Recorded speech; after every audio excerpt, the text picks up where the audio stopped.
চলো দুইটা confusing MCQ solve করি।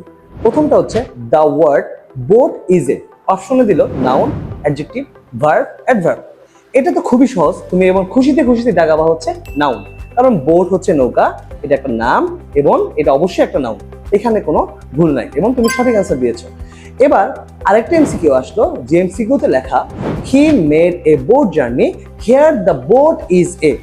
এখানে দেখো হেয়ার বোট ইজ এ, অপশনে দিল নাউন, অ্যাডজেক্টিভ, ভার্ব, অ্যাডভার্ব। তুমি কিন্তু যখন দ্রুত এমসিকিউ সলভ করবা তখন খুশির ঠেলায় তুমি এটাই ভাববা যে আরে বোট তো নাউন, দাগাই বোট, এইখানে তুমি ধরাটা খেলা। দেখো আমরা জানি যে নাউনকে মডিফাই করে, নাউনের আগে বসে নাউনকে প্রি মডিফাই করে কে বলতো? অ্যাডজেক্টিভ।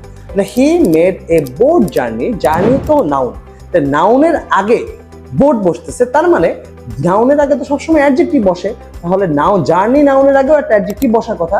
ওইখানে যেহেতু বোট বসতেছে, তার মানে বোট শব্দটা নাউন হওয়া সত্ত্বেও শুধুমাত্র এই বাক্যে অ্যাডজেক্টিভের মতো কাজ করতেছে, তার মানে শুধু বোট শব্দটা হচ্ছে নাউন। কিন্তু যখন আমি বলতেছি হি মেড এ বোট জার্নি, যেহেতু জার্নিকে মডিফাই করে, যেমন কি জার্নি করলো, বোট জার্নি করলো, নাউনকে প্রশ্ন করে যদি আমি উত্তর পাই তাহলে সেটা তো অ্যাডজেক্টিভ। তার মানে বোট শব্দটা অ্যাকচুয়ালি নাউন হওয়া সত্ত্বেও এই বাক্যে অ্যাডজেক্টিভের মতো কাজ করতেছে, তার মানে he made a boat journey, here boat is an adjective আর the word boat is noun. Thank you.